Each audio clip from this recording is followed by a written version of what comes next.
Hola and hello. I'm Susie, and welcome to the Wander World School and Slow Family Travel Podcast, where we discuss the stories, logistics, and finances of long-term traveling families and the multitude of ways to learn and educate along the way. For this month's recap of the last 3 episodes, I'm going to pull out my favorite quotes and highlight the best tips our guests shared. Our end of the month episodes also include a deep dive into one specific aspect of long-term or slow travel or moving abroad. This is your actionable advice and resources to make your family travel journey even easier and more fun. Today's topic is all things accommodations. Let's get into it. First, thank you to my amazing guests this month for sharing their stories, and thank you to you, my travel-loving listener, for tuning in. If you'd like a shout-out on the show, please send me a fan mail via the link in the show notes. I'd love to feature your questions, travel stories, favorite world school experiences, etc. Before I jump in, I want to share a little bit about what our family's been up to this month. We hopped around Colorado in the U.S. doing 4 trusted house sitter stays, which gave us the flexibility to spend time with family living a bit further away, explore old favorite spots from my childhood, get lots of dog walks and cuddles in, and pass time until our renters moved out of our house so we can move back in. I will talk more about the joys and struggles of renting out your home base home in a future episode, but let me know if you have any questions before that. Overall, this year was a very good experience with amazing tenants since February who took great care of our house. We also learned that my remote working husband would much prefer a more stable working environment. This will be a big priority in our future travels. Also, we were thrilled to meet lots of families on our virtual World Schoolers meetup back in early August and hope you can join for the next one October 3rd. If you're in Denver, join us for our in-person picnic Sunday, September 28th from 12 to 3. More information in the show notes. We also were so lucky to meet up with families from our pop-up last year in Sevilla and another family that lives between Spain, Colorado, and now they're on their way to Mexico. I love these opportunities to meet up along the way. Oh, and our kids started a dual language school. It's a public school with lots of families from all different backgrounds. We're excited to see their Spanish continue. The Colombian teacher said my oldest spoke such Spain Spanish, which is a good reminder of all the variation in regions and dialects in the Spanish-speaking world. I'm curious if their school in Spain will say something similar next spring too. Okay, let's get started with our recap of episodes 12, 13, and 14. Jenny Conforti shared her family's unique travel and educational philosophy, which blends living in Chicago with extended stays in Sayulita, Mexico. As a former teacher, Jenny has adopted a flexible life schooling approach for her 6-year-old daughter, Aria, complemented by more structured outdoor schooling when in Mexico. She also has older children who have done the traditional school system but are fitting in a lot of travel as well. Jenny acknowledged the challenges of this lifestyle, including navigating her husband's more traditional mindset around travel and managing the emotional complexities of her daughter's evolving sense of home. Despite these difficulties, she emphasizes the immense value of travel, viewing it as a way to build resilience and empathy while making the world feel like a smaller, more connected place. Jenny is quoted as saying, I always say where you choose to educate your children is also a piece of where you're rooted. So I think that's when it really became real to my husband and myself that we were developing a second home base. Jenny shared her resources with the Harmony Learning Adventures, and those are linked in episode 12. In 13, Daniela Romero, a native of Venezuela, shared her family's full-time travel journey, which began as backpacking adventures with her husband before they had children. Now, with 2 young kids, aged 6 and 4, they maintain a minimalist, carry-on-only travel lifestyle, having found that experiences are more valuable than material possessions. After 3 years traveling Europe in a camper van and giving birth to their second child on the road, they discovered their love for Asia and have since established a base camp in Vietnam. Motivated by a need for community for their children, they founded the Better Together Hubs, which bring traveling families together for organized activities and social connections in various locations, including Vietnam, Spain, and Japan.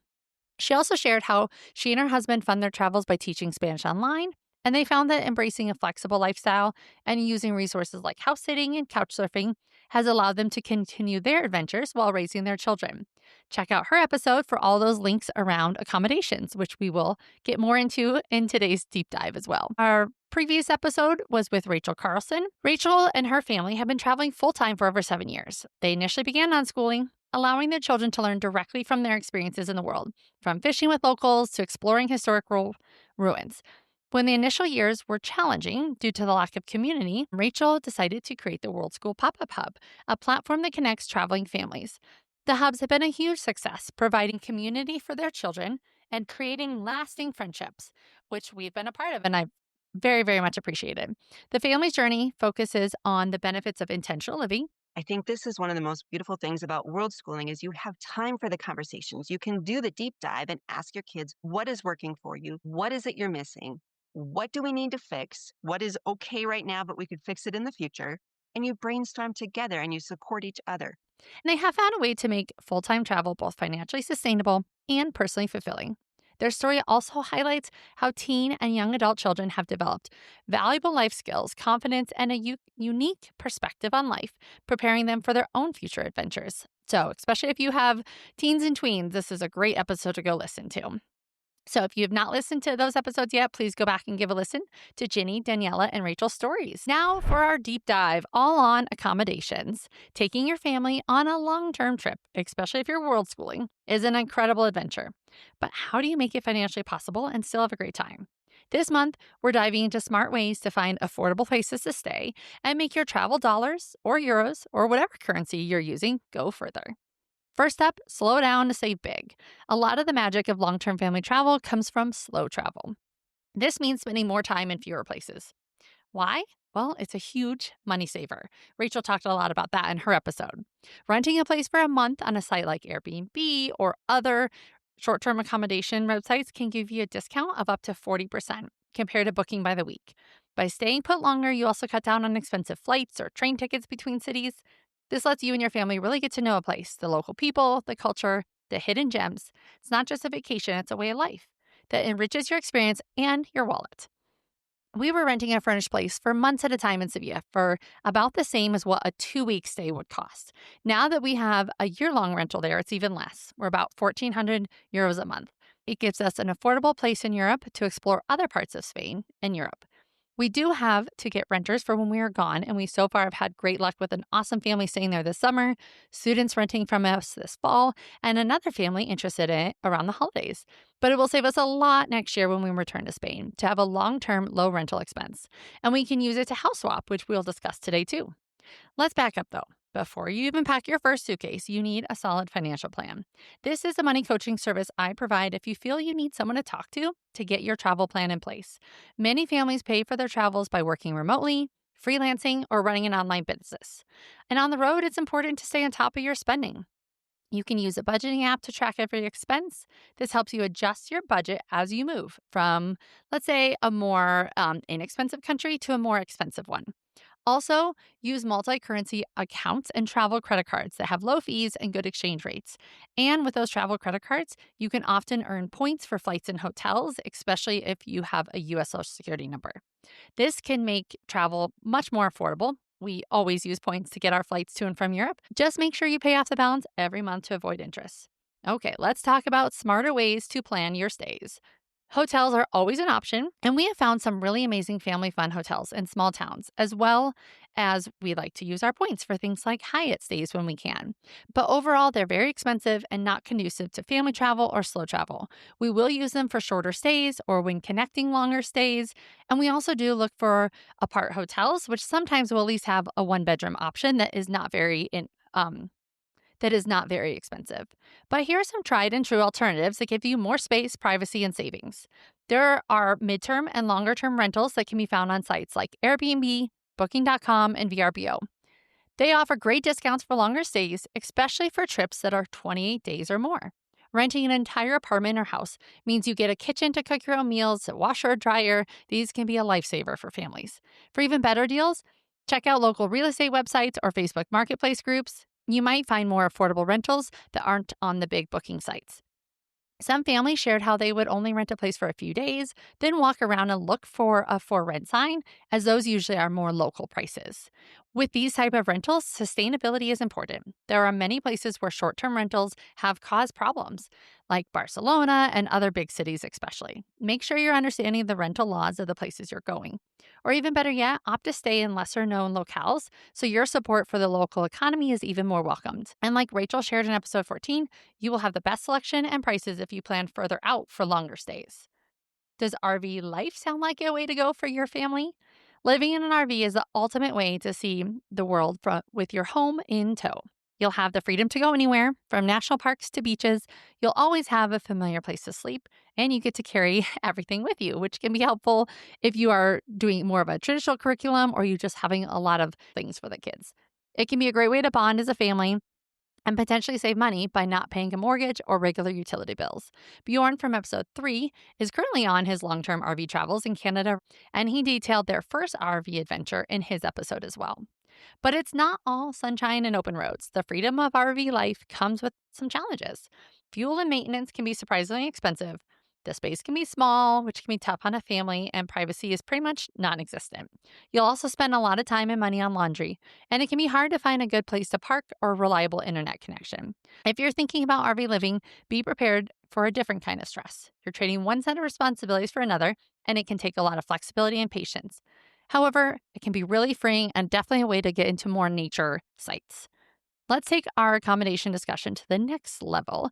We're talking about some truly innovative and, dare I say, almost free ways to find a place to stay.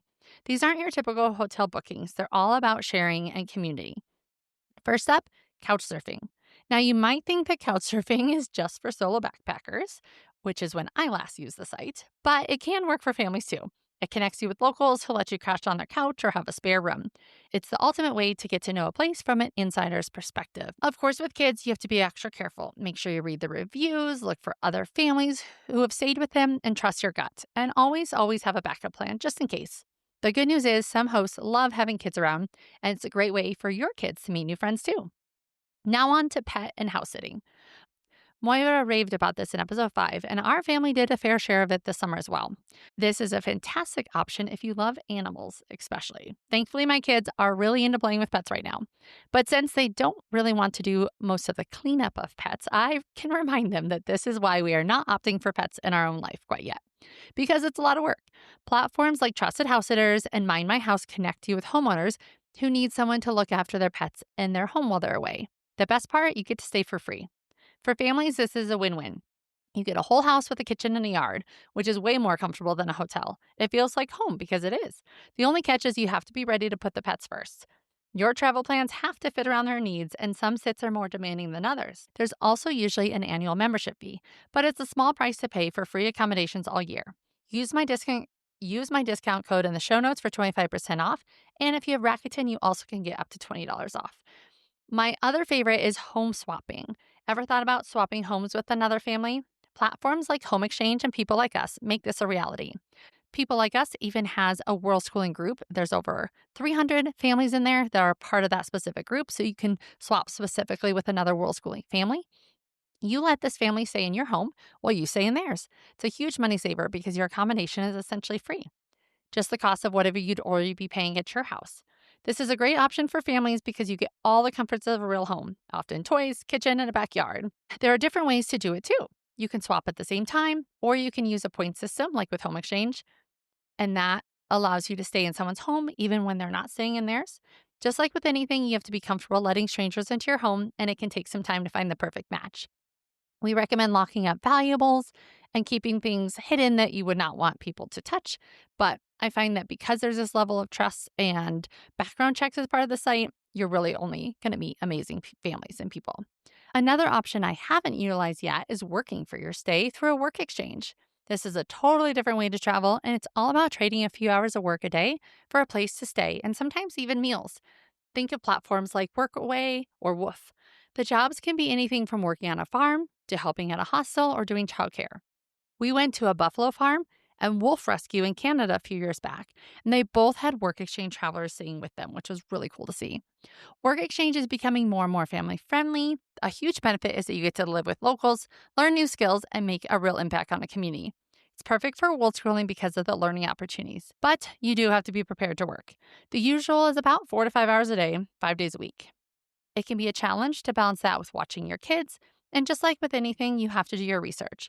The quality of the accommodation can really vary, and you need to make sure that the host is a good fit with your family. Also, look for co-living or shared accommodations like the Shepherd's Rest in Orilla, Spain. Often the accommodation is reasonable, and you get the benefit of community, shared activities, and possibly even communal meals together. So, while these options might not be for everyone, these are an incredible way to travel more, spend less, and have a truly authentic experience. It's not just about finding a place to sleep, it's about connecting with people and making a positive impact on your travels. Traveling with your family for an extended period of time can take a lot of careful planning. Whether you're bouncing from one location to another, you need to think about a few key things to make sure your family stays safe, healthy, and on track with their learning. First step, focus on safety by vetting your accommodations. When you're staying in someone else's home, whether it's through house sitting, a work exchange, or a site like Couchsurfing, safety has to be your top priority. You can't be too careful when it comes to checking out hosts and locations. On platforms like Couchsurfing and Work Exchange, do your homework. Look at the host profile carefully. What do their photos and self descriptions tell you? Most importantly, what do the reviews say? Look for hosts who have a lot of good reviews, especially from other families. Some sites, like Trusted House Sitters, even have verification badges or background checks, which are great for peace of mind.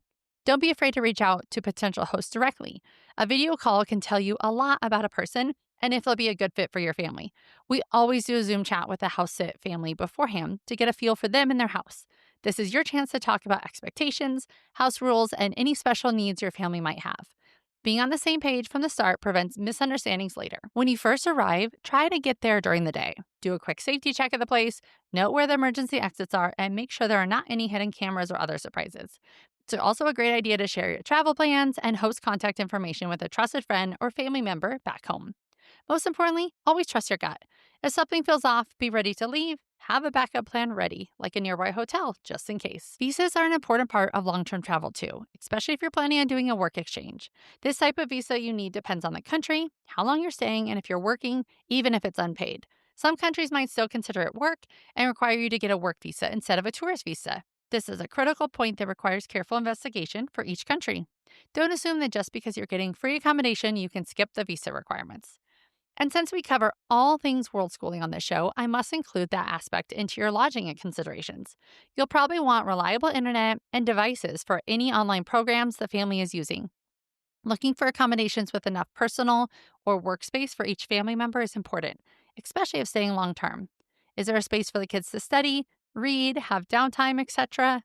It's such a gift when we stay somewhere family friendly too. Even a few toys, games, or kid friendly items can go a long way to help an accommodation feel welcoming to the kids. You may also want to focus on staying in neighborhoods with a lot of parks or near kid activities or other families on the hub, because then you can facilitate impromptu get togethers with their friends. Joining local activities, classes, or sports clubs can also help the kids make new friends. So look at what is around your accommodation as well. Okay, that's a lot of great information, I hope, but let's summarize the key accommodation considerations for slow and long term travel. First up, slow down. Longer stays can unlock major discounts and foster deeper connections. Look beyond traditional rentals to alternatives like house sitting, home exchange, work exchange, and other ways to reduce lodging costs. Think about staying in locations where you can immerse in the culture, develop skills, and make a positive social and environmental impact. If choosing to travel by RV, you'll have unparalleled freedom and family bonding, though you also need to consider logistical challenges like space and connectivity.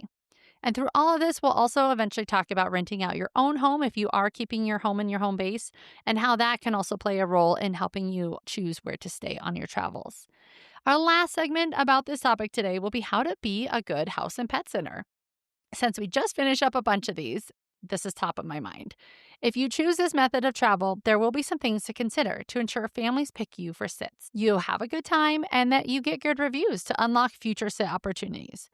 Families might not be the first choice for many pet sitters, so it's important to stand out.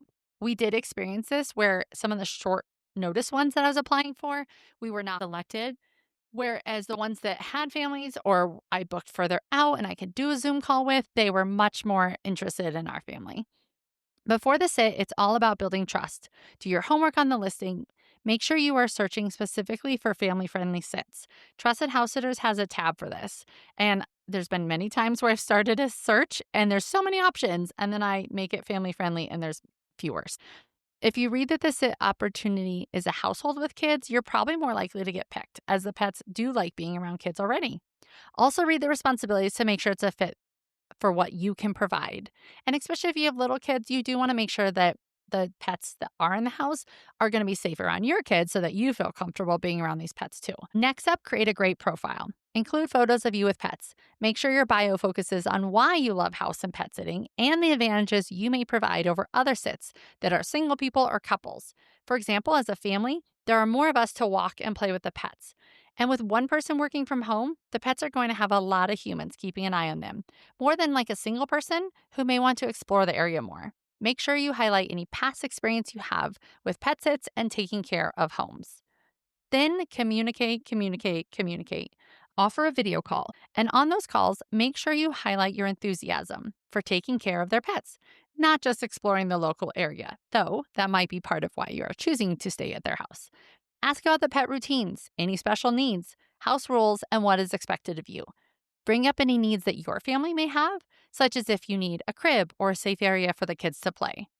Homeowners should be willing to provide a detailed guide with vet information, emergency contacts, pet feeding schedules, home quirks, such as the Wi Fi password, and any special instructions. Read this over ahead of time and ask questions if you have them. During your sit, be professional and respectful.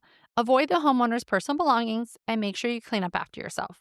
Leave it cleaner than you found it by washing and remaking the beds, taking out the trash, and making sure everything is tidy. As far as the pets, stick to their routine. Feed and walk them at the recommended times. Send the homeowners regular updates and photos. I would rather send too many photos of their pets than not enough. It gives them peace of mind and shows them that you're doing a great job. Lastly, be proactive on your sit. If something breaks or issues do come up, don't hesitate to reach out to the homeowners right away. They'll appreciate your honesty, and it shows that you're taking your responsibilities seriously. After the sit, the steps you can take can help you secure future sits. Leave a handwritten note thanking the owners for trusting you with their home and pets and wish them safe travels. Sometimes, if we bake cookies or other baked goods, I'll leave extra for them when the family returns. Also, ask for a review. The more positive reviews you have, the easier it is to find your next sit. For our first ever sit, I opted for a local one over Thanksgiving. Holidays tend to have a lot of sit needs, so I can meet with them in person beforehand, and this review really helped us secure future sits that were not local. On that note, thank you for listening through this journey with me. What are your thoughts? What did I miss or what can I expand on in future episodes? What unique accommodation options have you explored? I'd love to hear your experiences. Where we stay on our travels is a big part of the planning process, so share your thoughts with me. If you're thinking of signing up for any of these platforms, I kindly request that you use the links in the show notes. This helps support this show. Until next time, stay curious and keep exploring.